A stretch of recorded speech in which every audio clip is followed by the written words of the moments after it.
daripada Sayyidina Ibnu Abbas radhiyallahu anhu yang menjelaskan kisah Masyitah. Ketika Nabi Muhammad SAW Isra Mi'raj, maka kemudian Nabi mencium wangian yang bersumber daripada satu kuburan. Ditanya sama Nabi Muhammad SAW, Jibril, ini kuburan siapa? Kok wangi sekali? Kata malaikat Jibril alaihissalam, ini kuburan Masyitah, tukang sisirnya anak Fir'aun. Maka disebutkan dalam kisah tersebut, Bapak Ibu hadirin Allah Subhanahu wa taala, satu ketika Masyitah ini ingin menyisir rambut daripada anak Fir'aun, karena ternyata dalam istana Fir'aun ini ada beberapa orang yang menyembunyikan keimanannya kepada Allah Subhanahu wa taala. Yang pertama Asya, istrinya Fir'aun, dan salah satunya yang kedua adalah Masyitah, tukang sisirnya anak Fir'aun. Ketika dia menyisir rambut anak Fir'aun, maka dia mulai dengan mengatakan, membaca lafaz Bismillah, dengan nama Allah. Kata anak Fir'aun, demi katakan dengan nama ayahku. Ya. Kemudian anaknya Fir'aun mengatakan, apakah ada rupanya Tuhan selain daripada ayahku yang kamu sembah? Ya. Kata Masyitah, ada. Tuhannya aku, Tuhannya kamu, dan Tuhannya bapakmu adalah Tuhan yang satu, yaitu Allah Subhanahu wa taala. Ya. Ditangkap ini Masyitah, dihadapkan kepada Fir'aun, diadukan kepada Fir'aun. Kemudian ditanya sama Fir'aun, Masyitah, apakah benar yang kudengar bahwasanya ada Tuhan yang kamu sembah, yang kamu yakini selain daripada aku? Kata Masyitah, betul. Bahkan Tuhannya aku, Tuhannya kamu, dan Tuhannya seluruh rakyatmu adalah Tuhan yang satu, yaitu Allah Subhanahu wa taala. Maka dengan sebab ini Masyitah mau direbus hidup-hidup seluruh keluarganya. Bapak Ibu hadirin Allah Subhanahu wa taala, tapi ada satu permintaan daripada Masyitah kepada Fir'aun, aku ridho untuk memasukkan diriku dan keluargaku semuanya ke dalam air yang direbus itu. Tapi aku ada satu permintaan, setelah kami nanti direbus semua, kumpulkan tulang-tulang kami dan dikuburkan di satu tempat. Ya. Kata Firaun, ya, tidak ada masalah. Mulailah satu persatu anaknya dimasukkan ke dalam air yang direbus hidup-hidup. Suaminya juga begitu. Sampai tinggal mereka berdua, Masyitah dengan anak bayinya. Ya. Pada saat itu Bapak Ibu Allah Subhanahu wa taala, goyang keimanan Masyitah ini. Kenapa? Karena anak bayi ini masih menyusu dengannya. Goyang keimanan pada saat itu. Maka dengan izin Allah SWT, bayi kecil ini pun berbicara kepada bapaknya, ibu, tidak usah kamu takut dengan itu semua. Kau masukkanlah aku ke dalam air yang direbus tersebut. Maka kata Nabi Muhammad SAW, ada 4 bayi yang bisa berbicara. Salah satunya adalah bayi Masyitah, Nabi Isa alaihissalam.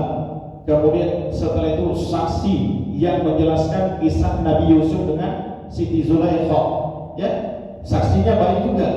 Kemudian setelah itu adalah yang keempat adalah Zuraid, ya. Jadi 4 bayi yang bisa berbicara, salah satunya adalah bayi Masyitah, ya.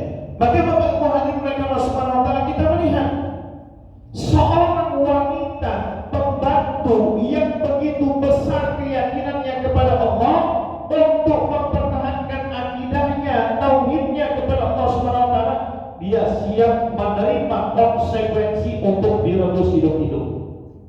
Ini perempuan, Pak, kita sekarang, ya. Al-Kharitum, walaupun konsekuensinya kamu dibakar hidup-hidup. Ada contoh, ada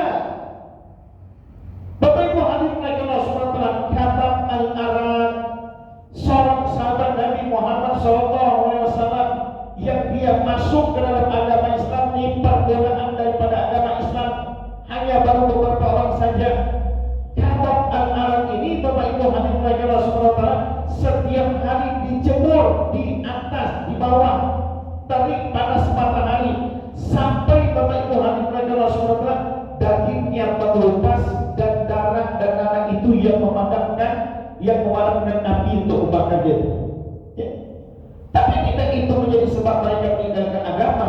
Bahkan Ka'ab al-Ahbar ketika ditanya setelah Islam ini menjadi dakwah Islam ini semakin menyebar, kemudian ghanimah diberikan Allah Subhanahu wa taala, kata Ka'ab, aku merasakan nikmatnya dalam agama ini ketika tubuhku ini dibaringkan di padang pasir di bawah terik panas matahari yang begitu luar biasa.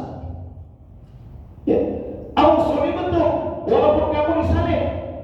Ini semua sudah dirasakan oleh orang-orang terdahulu.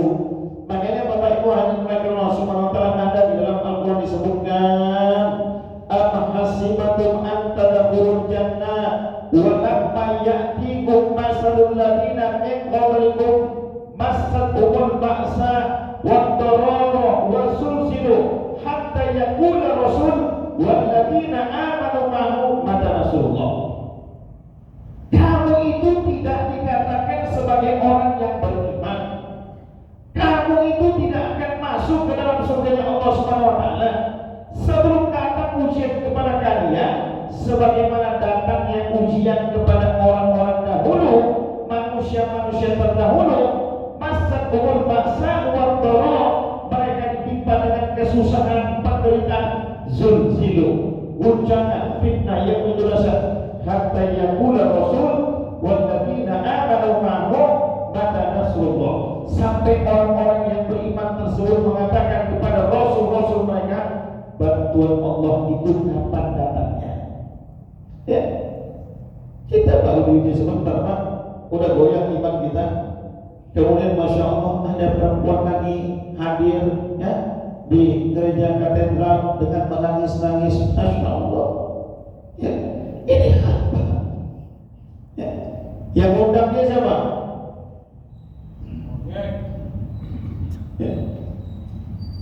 Saya kadang-kadang melihat tokoh-tokoh Islam ini nggak ngerti gimana mau mereka bawa umat ini. Ya. Inilah yang disebutkan Nabi Muhammad SAW, bahwasanya di akhir zaman ini akan ada satu fitnah. Fitnah itu lebih dahsyat daripada fitnah Dajjal. Kita paham, fitnah Dajjal ini adalah fitnah yang lebih luar biasa. Tapi ada satu fitnah yang lebih luar biasa daripada fitnah Dajjal, yaitu yang masukkan fitnah ini adalah ulama syekh, ulama-ulama yang jahat, yang merusakkan akidah umat, yang menyerumuskan umat dalam kesesatan. Inilah ulama-ulama jahat yang disebutkan lebih bahaya daripada fitnah Dajjal. Kita nggak peduli, Pak. Mau dibilang kita keras, dengan sebab itu kita dipecat dalam musim pengajian, silakan, nggak ada masalah sama sekali. Kita bukan cari makan daripada dakwah. Ya. Malu kita kalau nggak bisa menyampaikan kebenaran. Silakan, orang tidak suka sama sekali, itu bukan menjadi satu masalah bagi kita. Yang penting kita tetap berada pada jalan kebenaran dan menyampaikan kebenaran. Itu, Pak. Takbir. Allah. Ini kok udah macam mau jihad aja, Pak, baru-baru.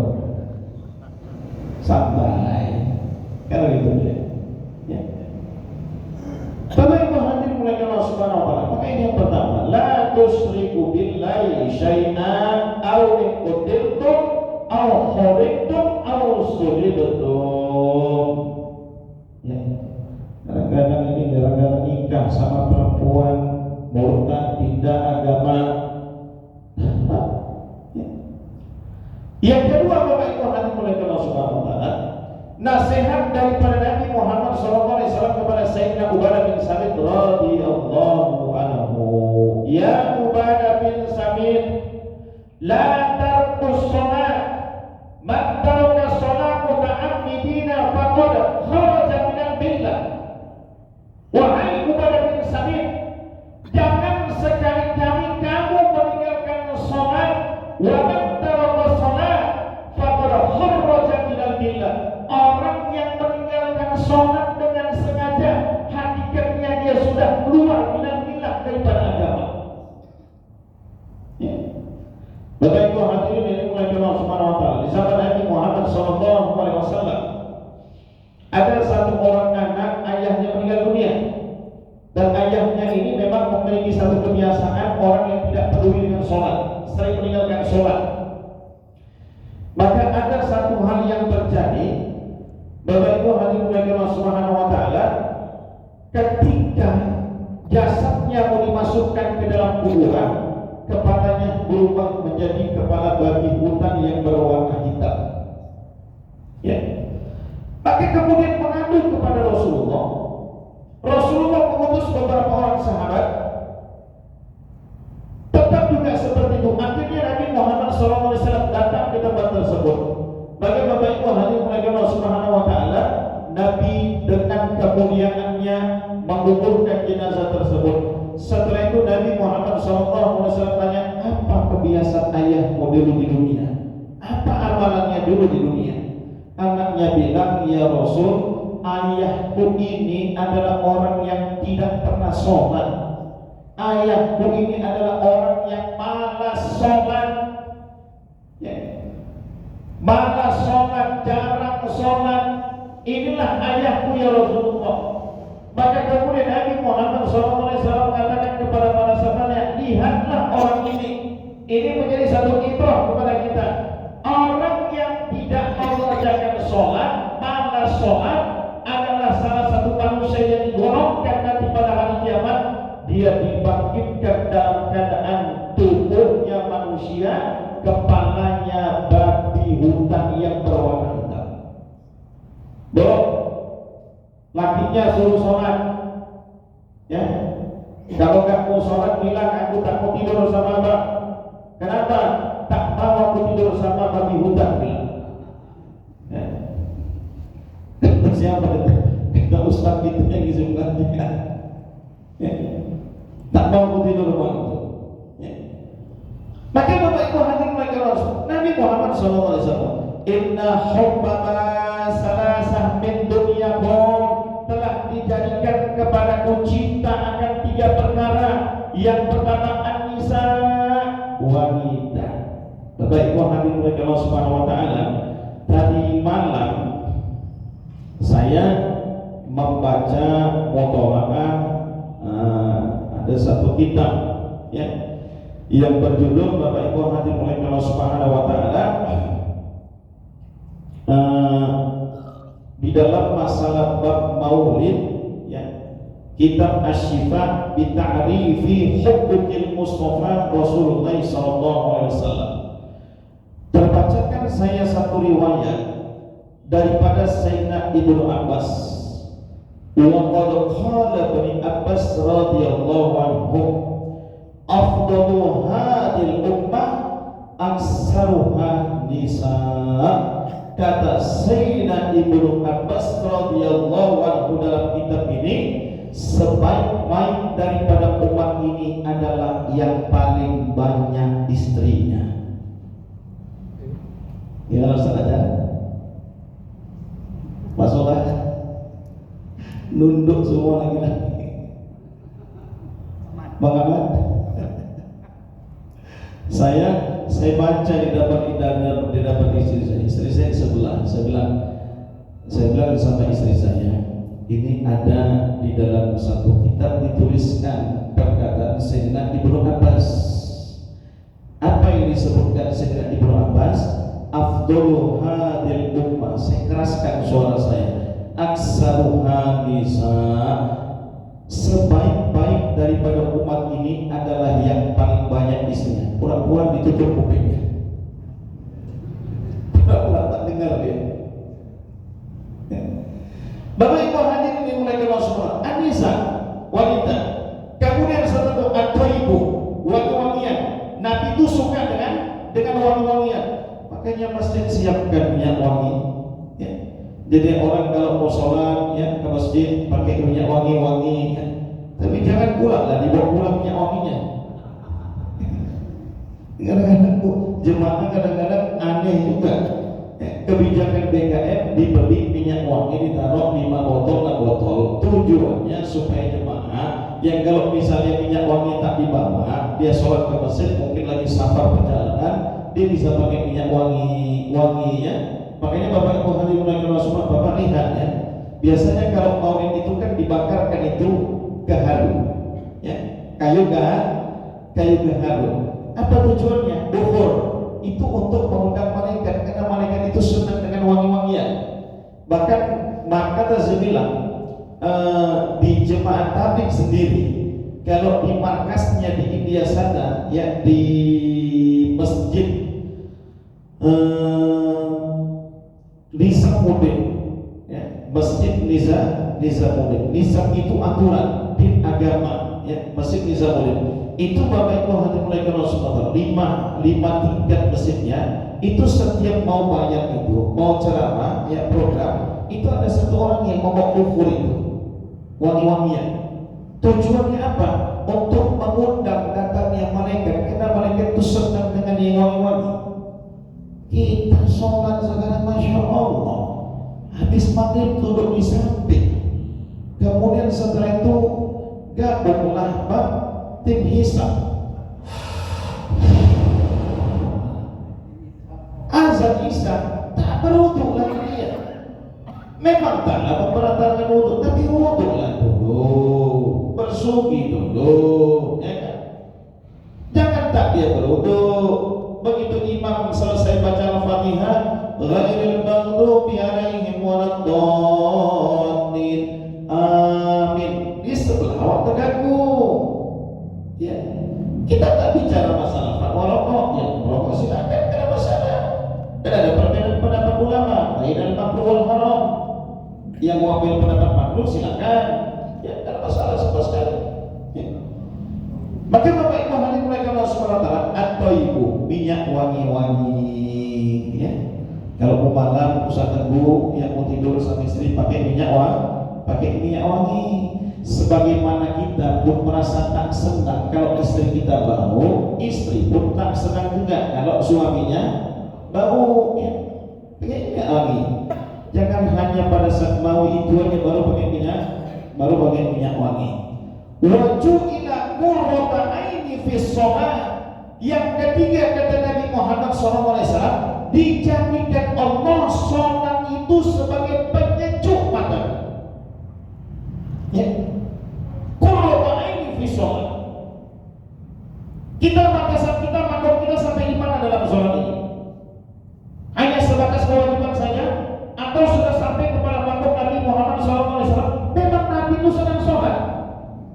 Ya.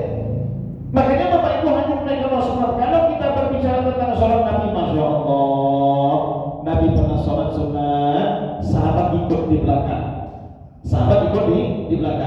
Karena sahabat mau tahu sholat Nabi ini gimana. Saya bilang ya, kalau orang yang selalu mengatakan shollu kama ra'aitumuni usolli, sholatlah kamu sebagaimana kamu lihat aku sholat. Mau saya kasih tahu sholat Nabi gimana? Mau saya kasih tahu? Saya kasih tahu sekarang ya, sholat Nabi itu gimana? Nabi setelah baca surat Al-Fatihah, ghairil maghdubi alaihim waladdallin,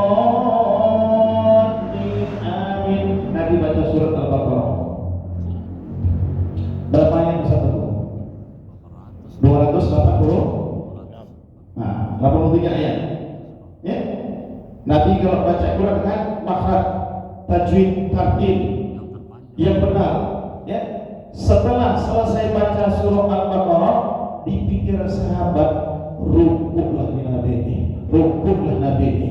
Ternyata Nabi tak rukuk, lanjut lagi ke surah Ali Imran, dan mulai gelisah di belakang ini. Ya. Dipikir mereka setelah baca surah Ali Imran, Nabi rukuk, ternyata nyambung ke surah cepat kali Ustaz apal surah An-Nisa. Karena di situ ada ayat yang paling disenangi laki-laki, tapi sayangnya istri terlalu berani. Ya. Maka ketika nyambung surah An-Nisa, akhirnya sahabat yang di belakang ini tak tahan lagi, mereka batalkan sholat mereka. Ini sholat Nabi, Pak. Ya. Kita imam baca surah Abasa wa Tawalla subuh mulai kan? Di belakang kurasa mulai ada yang Ya, apalagi yang sudah sepuh-sepuh, lama kali urusan ini itu. Ya. Apalagi pas waktu sholat tarawih, masuk dia ke masjid 23 rakaat yang dibaca surahnya panjang pula, dalam hatinya tak hendaklah aku tarawih di masjid Syakir ini, besok aku tarawih di masjid lain aja aku. Besoknya tarawih di masjid lain, tarawih dia pergi ke masjid Al-Ikhlas sana. Begitu sampai di masjid Ikhlas, Al-Ikhlas Gang Sejarah, ditengoknya juga ustaznya sama juga di masjid Al-Syakir semalam. Aduh kacau banget. Jadi kalau kita bicara tentang sholat Nabi begitu dia. Bagaimana Bapak Ibu hadirin Allah semua, waju'ila qurratu aini fi sholat. Nabi itu senang sholat.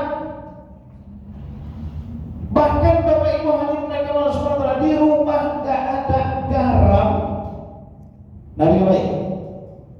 Nabi ambil air untuk sholat. Kalau bapak pulang ke rumah, istri belum masak, kira-kira apa ya? Ngamuk. Ya. Maka Bapak Ibu hadirin Allah Subhanahu wa taala, la tatruku shalah wa man taraka shalah muta'ammidan faqad kharaja minal millah. Orang yang meninggalkan sholat dengan sengaja, dia sudah mukhallaf, taklif, mendapatkan beban kewajiban daripada Allah Subhanahu wa taala. Faqad kharaja minal millah. Orang ini hakikatnya sudah keluar daripada agama Islam. Nasihat Nabi yang kedua. Yang ketiga, Bapak Ibu hadirin mulai Allah Subhanahu wa taala, kata Nabi Muhammad sallallahu alaihi wasallam kepada Ubadah bin Samit, ya Ubadah bin Samit, la tarkabul ma'siyah fa innaha sakhatullah. Jangan kamu bermaksiat kepada Allah, jangan kamu melakukan dosa kepada Allah. Fa innaha sakhatullah, karena dosa dan maksiat yang kamu kerjakan itu menjadi sebab datangnya murka daripada Allah Subhanahu wa taala. Dosa yang paling besar apa? Dosa apa? Syirik. Kita khawatir Pak negara ini kalau terjadi hal-hal yang seperti itu yang bisa merusakkan akidah umat Islam. Di awal saya sudah jelaskan, ar-ridha bil kufri kufrun. Ridha dengan kekafiran seseorang itu bagian daripada kekufuran kepada Allah Subhanahu wa taala. In hina membubuhkan sebagai tanda penghormatan kita kepada mereka. Orang-orang kafir apalagi tokohnya, pemimpinnya, ini adalah sesuatu yang dimaklumkan. Bahkan ada ulama